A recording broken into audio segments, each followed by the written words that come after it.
오늘 주일 말씀 본문을 제가 읽겠습니다. 데살로니가 전서 2장 1절부터 16절까지입니다.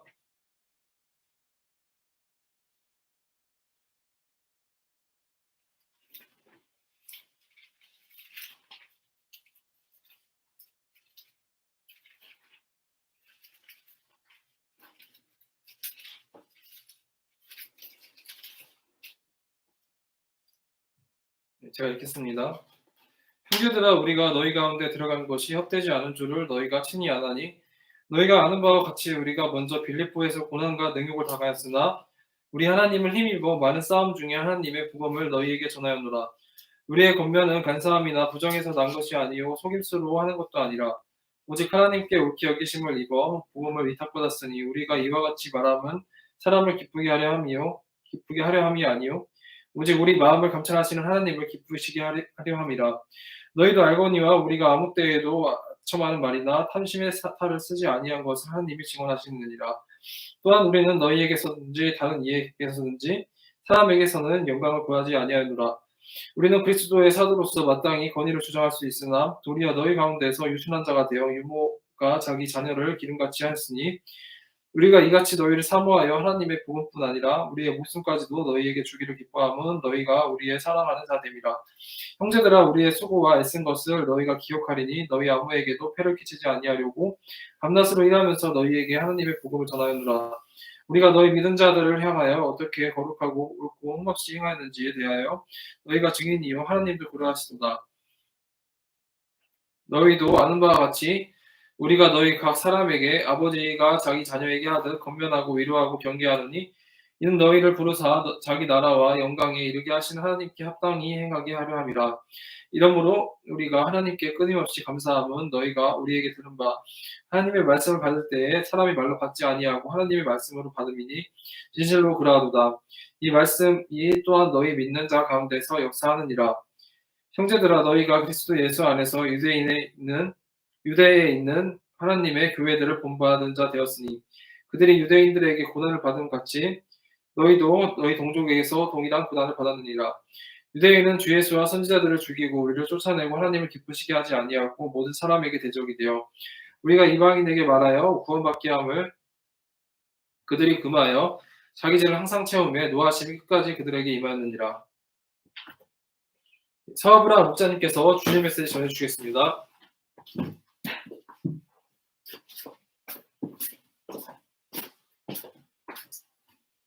네, 안녕하십니까? 안녕하세요.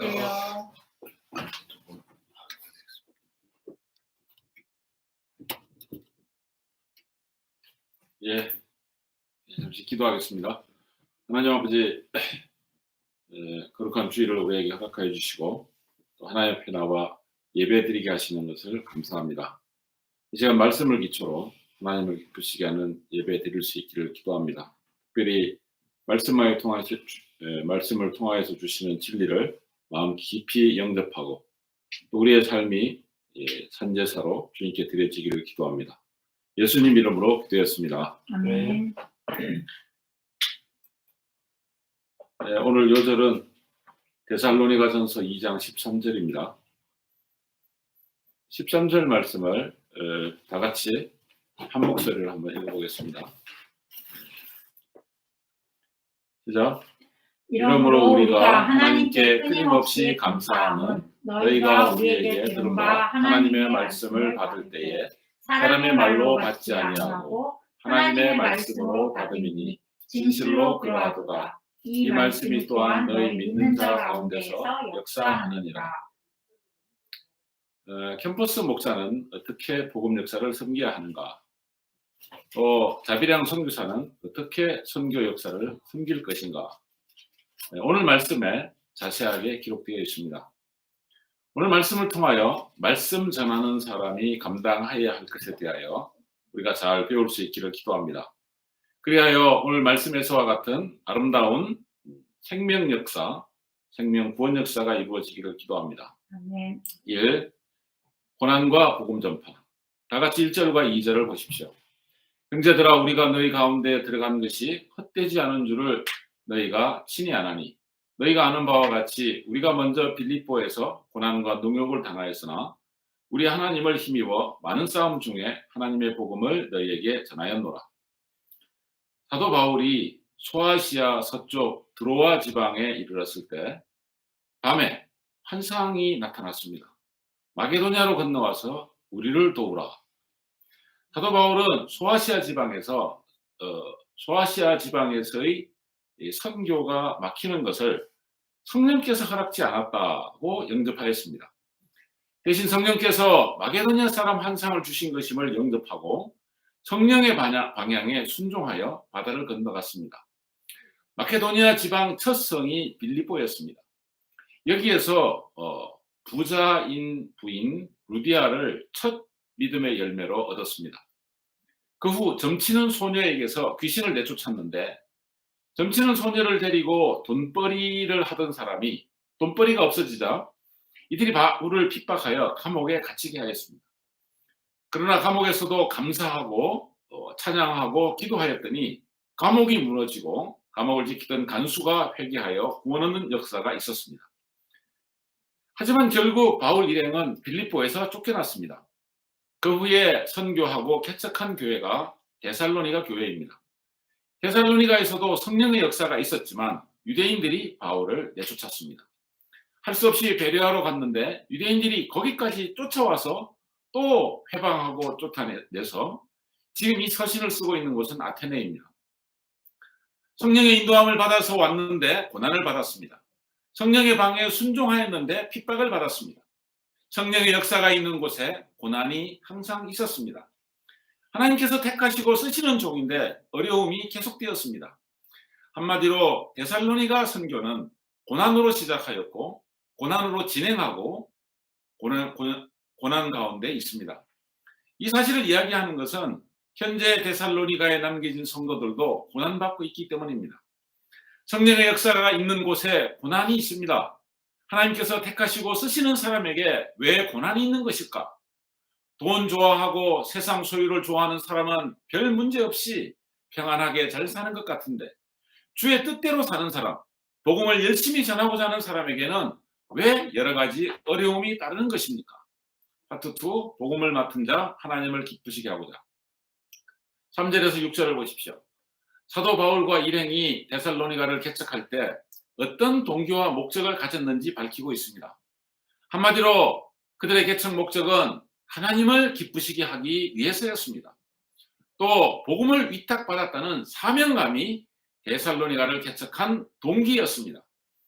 데살로니가는 예수님께서 맡기신 사명에 순종하여 개척한 교회였습니다. 또 데살로니가 교회는 하나님을 기쁘시게 하기 위한 목적으로 개척된 교회였습니다.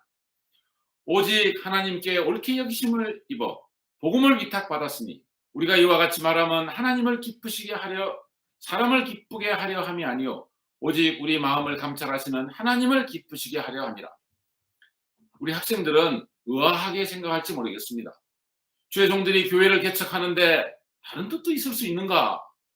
이렇게 생각할 것입니다. 학생들이 소감을 쓸 때 목자에게 이렇게 쓰다가는 지적받겠다. 이런 생각을 한다면 그런 생각 습관을 빨리 회개해야 합니다.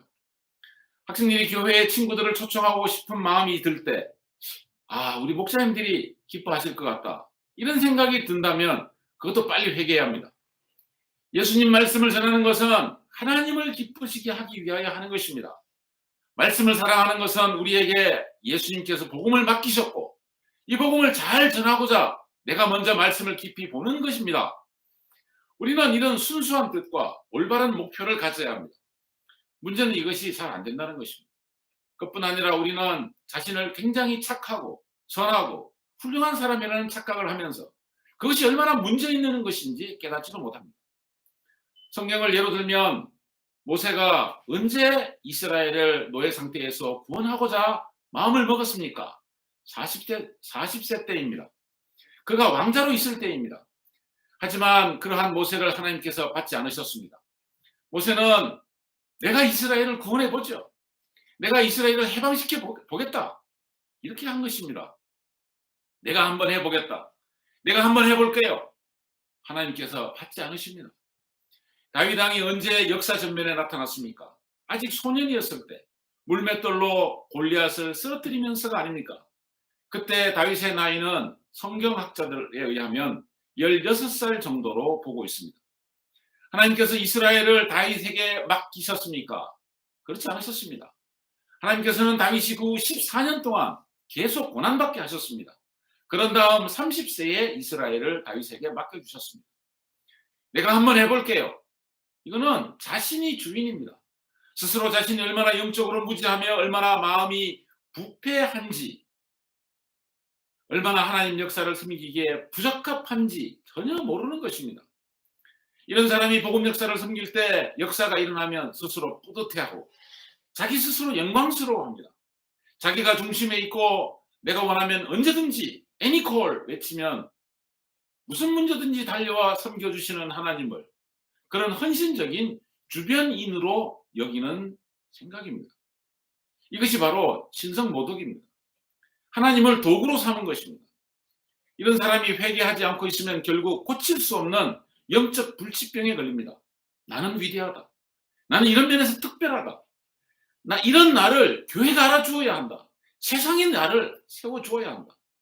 자기 영광에 깊이 몰입하는 죄악된 상태에 빠지게 됩니다. 근데 이 병에 걸리면 결코 고치지 못합니다. 자기 영광을 추구하는 영적인 병은 제가 아직까지 고치는 사람을 아직 못 봤습니다. 하지만 이 죄에 빠지지 않는 길이 있습니다. 바로 고난입니다. 고난은 일이 많아져서 고달픈 상태나 수고로운 수준을 의미하지 않습니다. 요셉은 17세에 노예로 팔렸습니다. 25세 때는 감옥에 갇혔습니다. 다윗은 14년 동안 죽음의 위협을 당하고 쫓겨다니며 미움과 시기와 살해의 위협 대상이 되었습니다. 모세는 6명의 처제들이 있는 처가에서 말 못하는 양들을 데리고 광야에서 양똥 치우면서 철저히 낮아지는 40년의 세월을 보냈습니다.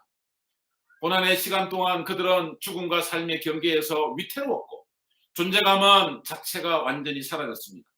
깊은 억울함의 밤과 낮을 보내기도 하였습니다. 어떨 때는 너무 괴로워서 죽은 개와 같은 나를 왜 이렇게 추격하십니까? 울부짖기도 하였습니다. 이런 고난을 통하여 그들은 하나님만 바라보고 하나님의 영광을 위하여 사는 사람들로 빚어졌습니다. 사도 바울과 일행들도 계속되는 고난, 끈질기게 추격하고 방해하는 유대인들의 핍박과 투옥과 추방을 겪으며 왜 복음을 전하여야 하는가? 목표가 분명해졌습니다. 고난을 통하여 하나님만 바라보았고 부르심을 견고하게 하였습니다. 고난받은 것 없이 주의 일을 하겠다 하고 연단받은 것 없이 주의 일을 나름대로 해보겠다 하는 사람은 어리석습니다. 주님의 일을 하고자 한다면 충분히 준비를 해야 합니다. 그것이 거룩하신 하나님께 쓰임받고자 하는 기본 자세입니다. 내가 총 들고 전쟁터에 나가기만 하면 적들이 그냥 다 도망칩니까? 우리나라에 있었던 6.25 한국전쟁 초기에 투입되었던 가장 초기에 우리나라 전쟁터에 투입되었던 미군들은 그렇게 생각했다고 합니다. 미개하고 눈 찢어진 동양인들이 우리 미국인들만 보아도 도망칠 것이다. 이렇게 생각하며 웃으며 들어왔다고 합니다. 그때 어떤 지휘관은 철모도 쓰지 않았습니다. 그런데 북한군 침공 최선봉에 있었던 북한 인민군들은 전원이 다 중국에서 국공내전에서 산전수전 실전 경험을 겪은 아주 의용군 베테랑들이었습니다. 중공에서 지원해준 이런 실전 경험자가 10만 명에 달했다는 기록도 있습니다. 우리나라에 최초로 투입된 미군 부대인 스미스 대대는 오산에서 전멸당했습니다. 이어서 천안에서 전투가 벌어졌는데 바로 우리 천안 천안 삼거리에서 전투가 벌어졌는데 연대장이었던 마틴 대령이 탱크포에 직격당해서 산화해서 죽었습니다. 그리고 그의 34연대는 패전에 패전을 거듭하다가 너무 피해가 많아서 미국 육군에서 최초로 34연대, 원래 연대는 고유단대호입니다. 34연대라는 이 단대호가 없어졌습니다. 또 이 34연대가 속한 미 육군 24사단 사단장 빈 소장은 대전 근처에서 인민군 포로가 되는 수모를 당했습니다. 이 군인들은 일본에 주둔하면서 파티를 즐기고 일본 점령군의 쾌락을 5년 동안 맛보며 지내던 사람들이었습니다. 연단 없는 군인들이면서도 우리가 가면 적들은 다 도주할 것이다. 그 막연한 낙관, 근거 없는 오만으로 전쟁터에 왔습니다. 그런 준비 없는 군인들이 어떤 일을 겪었는지 역사가 기록하고 있습니다. 정말 진짜예요. 내가 하는 말이 긴가민가 하시는 분들은 오늘 저녁에라도 천안 삼거리에 가보시면 됩니다. 거기에 24사단 34연대 연대장 마틴 대령이 북한군 T-34 탱크포에 맞아서 전사한 그 장소에 여러 가지로 표시가 되어 있습니다. 고난받지 않고는 주의 사명을 온전히 수행하기 어렵다는 말씀을 드리는 겁니다. 연단받지 않은 전도자는 열매 맺는데 더 많은 시간이 걸리는 법입니다. 흔히 청년들은 고난의 시간을 의미 없는 시간이다 생각하는 경우가 많습니다. 많은 전도의 뜻을 가진 사람들이 그냥 말씀 전하면 되는 거 아닌가 이런 생각을 합니다. 주의 종은 깨끗하여야 합니다. 주의 종은 목적이 깨끗하고 의도가 순수하고 마음이 정결하여야 합니다. 그런데 스스로 깨끗하고 순수하고 정결하다고 여긴다면 착각하고 있는 것이며 자신을 알지 못하는 것입니다. 우리는 완전히 부패하여서 조금도 선한 일에 쓰일 수 없는 타락한 인생일 뿐입니다. 사도 바울도 고난받았습니다. 우리 주 예수님께서도 많은 고난을 이 땅에 오셔서 받으셨습니다. 예수님께서도 받으신 고난으로 순종함을 배우셨습니다. 그가 아들이시면서도 받으신 고난으로 순종함을 배워서 온전하게 되셨은즉 자기에게 순종하는 모든 자에게 영원한 구원의 근원이 되시고 히브리서 5장 8절 9절에 기록된 말씀입니다. 요셉도 고난을 통하여 하나님을 섬기고 백성들을 사랑하는 총리가 되었습니다. 모세도 고난을 통한 후에 이스라엘 백성들을 섬기는 지도자로 세움 받을 수 있었습니다. 다윗 왕도 고난을 통하여 연단 받은 후에 이스라엘을 양처럼 돌보는 목자 같은 왕이 되었습니다. 하나님의 아들 예수님께서도 받으신 고난으로 순종함을 배우셨는데 나는 선하다, 나는 해볼 만하다 이런 생각하는 경우가 있다면 상당히 영적으로 어두운 상태라고 할 수 있습니다. 많은 시간이 이 사실을 깨닫는 데 소모될 것입니다. 우리는 너희에게서든지 다른 이에게서든지 사람에게서는 영광을 굳이 아니하였노라. 사도 바울과 일행들은 데살로니가 형제들에게 복음을 전하고 여러 영혼들을 섬기는 일을 오직 하나님의 영광을 위하여 하였습니다. 따라서 데살로니가 교회는 하나님의 영광을 위하여 세워진 교회입니다. 그런데 우리가 알아야 하는 것은 동기와 목적이 이제 정화되었다고 해서 그것이 완성과 성숙의 요건을 다 갖춘 것이라고 여길 수 없는 것입니다. 동기와 목적이 깨끗해졌다면 과정과 방법과 내용도 하나님의 거룩한 복음을 담을 만한 것이 되어야 합니다. 동기와 목적은 순수한데 양들을 데리고 막걸리 마시면서 상담하는 목자가 예전에 있었습니다. 또 동기와 목적은 순수한데 방법이 강압적인 군대 훈련시키는 그런 목자도 있었습니다. 그분한테 왜 그렇게 했느냐 물으니까 내가 말씀이 없고 내용이 없어서 그랬다 이렇게 고백하는 것을 들었습니다. 파트 3. 본을 보이는 사명인의 자세, 유모의 헌신과 아버지의 교육. 그러면 사도 바울 일행들이 구체적으로 어떤 방법과 어떤 내용과 어떤 자세로 데살로니가 교회를 개척하였는지 7절부터 그 내용을 밝히고 있습니다. 첫째, 사도 바울과 그 일행들은 데살로니가에서 복음을 전하고 양들을 섬기며 나타낸 것은 양들에게 본이 되는 생활을 하고 바른 사명인의 자세를 보이는 것이었습니다. 바울과 일행들은 양들에게 폐를 끼치지 않았습니다. 양들을 생각하고 배려하였기 때문입니다. 그들은 사도의 권리를 말하며 주거 문제, 식사 문제를 양들에게 비용 부담시키거나 요구하지 않았습니다. 그들은 사도이면서도 스스로 일을 하며 비용을 마련해가며 복음 역사를 섬겼습니다. 데살로니가 양들을 사랑하였기 때문입니다. 우리는 그리스도의 사도로서 마땅히 권위를 주장할 수 있으나 도리어 너희 가운데서 유순한 자가 되어 사도 바울과 일행들은 양들이 하는 것처럼 일하고 같이 땀 흘리면서 같이 웃고 같이 어려움을 겪었습니다. 그리스도 복음을 전하기 위해서였습니다. 사도 바울과 일행들은 대학원생의 괴로움이 무엇인지 모르는 사람들이 아니었습니다. 사도 바울과 일행들은 평신도들이 직장에서 얼마나 바쁜지 얼마나 많은 요구를 회사로부터 받으면서 수고하고 애쓰는지 모르는 사람들이 아니었습니다. 깊은 이해와 공감을 가지고 전하는 복음, 그러한 복음은 생동감이 있고 생명력이 있었습니다. 하나님의 종은 사람에 대한 깊은 이해와 공감 능력이 있어야 합니다. 이해가 없으면 양들을 인내하고 감당하기가 어렵습니다. 공감하지 못하며 전하는 말은 양들에게 감동을 주기가 어렵습니다. 형제들아, 우리의 수고와 애쓴 것을 너희가 기억하리니 너희 아무에게도 폐를 끼치지 아니하려고 밤낮으로 일하면서 너희에게 하나님의 복음을 전하였노라. 사도 바울은 9절 말씀에 그것을 그대로 기록하였습니다. 둘째로 사랑의 수고를 아끼지 않았습니다.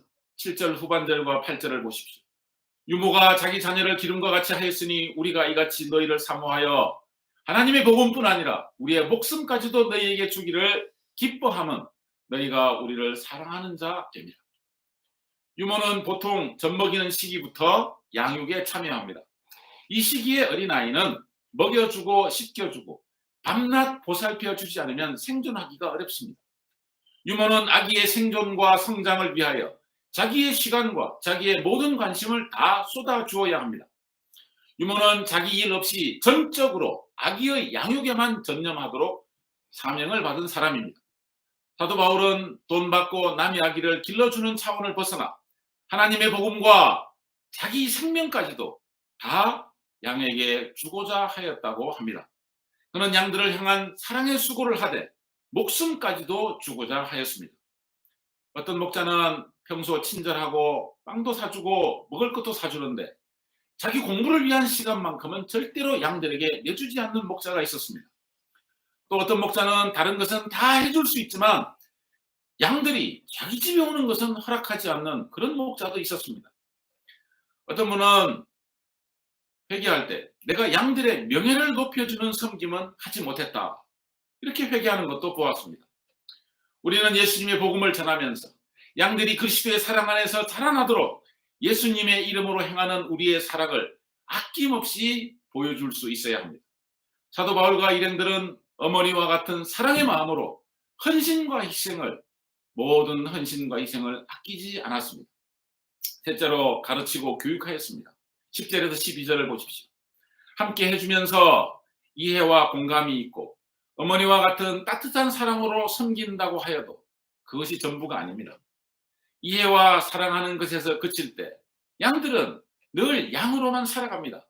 영적 철부지로 머물 수밖에 없습니다. 그들은 이해받으며 믿음 생활 했으면서도 다른 사람에게는 이해해주지 않는 경우가 있습니다.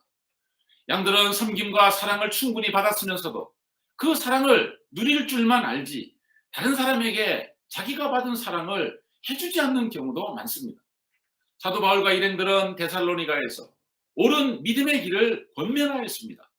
또 그런 가운데 수고하는 사람들을 위로하였고 또 그러한 주의 길을 따르지 않는 사람들은 경계하였습니다. 그것은 아버지가 아들을 따끔하게 훈계하고 엄하게 교육하는 것과 같았습니다. 이런 교육과 훈계는 데살로니가 성도들이 하나님과 하나님의 나라에 합당한 사람들이 되도록 하기 위한 것이었습니다. 이는 너희를 부르사 자기 나라와 영광에 이르게 하시는 하나님께 합당히 행하게 하려 함이라. 이해하고 사랑의 수고를 아끼지 않고 그러면서도 가르치고 훈계하고 연단하는 것은 쉬운 일이 아닙니다. 이런 일은 사랑을 알고 또한 자기가 먼저 연단받아 본 사람이 하는 것입니다. 자신은 순종을 배우지 못하였으면서 양들에게 순종을 가르친다면 양들은 따르기가 어려울 것입니다. 자신은 연단받은 것이 없으면서 양들에게는 연단을 주려고 한다면 그런 연단은 길게 지속되기 어려울 것입니다. 사랑받고 더불어 연단도 받고 그 유익을 잘 아는 사람이 다른 인생에 대해서도 사랑으로 섬길 수 있고 또한 연단할 수가 있는 것입니다. 연단받은 요셉이 연단의 유익을 알기에 감정을 억제하고 형들을 훈련하고 연단하여 복의 근원답고 12지파의 머리가 될 만한 사람들로 도운 것이 창세기에 기록되어 있습니다. 자, 하나님의 말씀으로 받고 고난에 동참한 데살로니가 행들 13절 말씀을 다시 한번 읽어보겠습니다. 그죠? 이러므로 우리가 하나님께 끊임없이 감사함은 너희가 우리에게 들은 바 하나님의 말씀을 받을 때에 사람의 말로 받지 아니하고 하나님의 말씀으로 받음이니 진실로 그러하도다. 이 말씀이 또한 너희 믿는 자 가운데서 역사하느니라. 고난 가운데에서 사명을 감당하고 하나님을 기쁘시게 하고자 복음을 전하고 양들에게 본을 보이며 사도의 직분을 다한 바울의 수고를 하나님께서 받으시고 복 주셨습니다. 하나님께서 그들에게 데살로니가에서 열매를 주셨습니다. 데살로니가의 형제들은 사도들이 전한 복음을 사람의 말로 받지 않았습니다. 그들은 하나님의 말씀으로 받았습니다. 사도들이 전한 예수 그리스도의 복음을 하나님의 말씀으로 받은 데살로니가 성도들에게 말씀의 권능이 강하게 역사하였습니다. 하나님의 말씀을 받은 그들에게 성령께서는 깊은 은혜를 주셨습니다. 말씀의 은혜를 받은 데살로니가 형제들은 그들도 핍박 앞에서 고난을 받으며 믿음을 지켰습니다. 고난은 목자님들이나 감당하는 것이고 나는 은혜를 누리면 되는 것이라 여기지 않았습니다. 데살로니가의 형제들은 고난을 그리스도를 믿을 때 주시는 하나님의 선물로 영접하였습니다. 그들은 고난 속에서 인내하는 믿음, 살아있는 믿음의 삶을 살았습니다. 그들은 고난받으며 장차 오실 예수님을 바라보는 소망을 붙들었으며 귀한 믿음인 재활신앙에 도달하였습니다. 사도 바울은 고난받는 데살로니가 성도들에게 그들이 받는 고난은 일찍이 예루살렘의 믿음의 선배들인 예루살렘 성도들도 받은 것이라고 알려주었습니다. 예루살렘의 예수 믿는 성도들도 유대인들로부터 핍박을 받았습니다. 데살로니가의 성도들도 예루살렘의 형제들과 같이 유대인들의 고난을 받음으로써 유대인이나 이방인이나 예수 그리스도 안에서 고난의 동지이며 믿음의 동지가 되었음을 알려줍니다. 데살로니가의 형제들은 그들을 핍박하는 유대인들이 마치 하나님을 올바로 믿는 정통 아브라함의 자손이라며 거들먹거리지만 사실은 그들이야말로 예수님을 죽인 자들이요 옛적에는 선지자들을 죽인 고집불통 불신 전통을 가진 자들임을 알려주었습니다. 그런 자들이 가하는 핍박이므로 회방자들은 하나님 앞에서 정통성도 없고 정당한 것도 없는 대적자들이며 복음의 원수인 것입니다. 그러므로 그들에게 굽히지 아니하고 고난받고 있는 데살로니가의 형제들은 착하고 충성된 믿음의 사람들입니다. 오늘 말씀을 볼 때 좋은 열매를 맺기 위해서는 목자가 먼저 고난을 받아야 합니다. 이 땅에서의 복음 전파는 많은 고난을 동반합니다. 목자가 고난받을수록 양들은 살아나는 법입니다. 다음으로 좋은 열매를 맺는 목자는 동기와 목적이 순수합니다. 복음 전파 사명에 충실하고 하나님을 기쁘시게 하고자 합니다. 또 좋은 열매 맺는 목자는 요구하지 않고 먼저 본을 보이며 따뜻한 사랑으로 보살핍니다. 주의 말씀으로 가르치고 교육하는 수고를 감당합니다. 오늘날 우리에게도 성경 말씀을 자기에게 주시는 하나님의 말씀으로 영접하는 아름다운 역사가 우리에게 활발하게 지속되기를 기도합니다. 아멘. 기도하고 마치겠습니다. 그러신 하나님 아버지, 오늘 데살로니가 전서 2장 말씀을 통하여서 고난 가운데 복음을 전하고 또 하나님을 기쁘시게 하고자 하는 순수한 동기와 목적으로 말씀을 전하고 또 먼저 본을 보이며 사랑의 수고와 또 교육하고 훈계하는 것을 쉬지 않고 감당하였을 때 하나님의 말씀을 살아계신 창조주 하나님의 말씀으로 깊이 영접하는 그러한 역사가 있음을 배우고 감사합니다. 오늘날 우리들도 오늘 말씀에 기록된 대로 이제 고난을 감사하고 또 동기와 목적을 분명하게 하고 이제 사랑의 헌신과 또 복음 전하는 말씀 전하는 이러한 교육과 양육과 제자 양성의 십자가를 잘 감당하여서 이 시대 하나님께서 기뻐하시는 이제 이 만국 복음화 역사에 귀하게 쓰임 받기를 간절히 기도합니다. 아멘. 오늘 말씀을 주신 것을 감사합니다. 예수님 이름으로 기도했습니다. 아멘.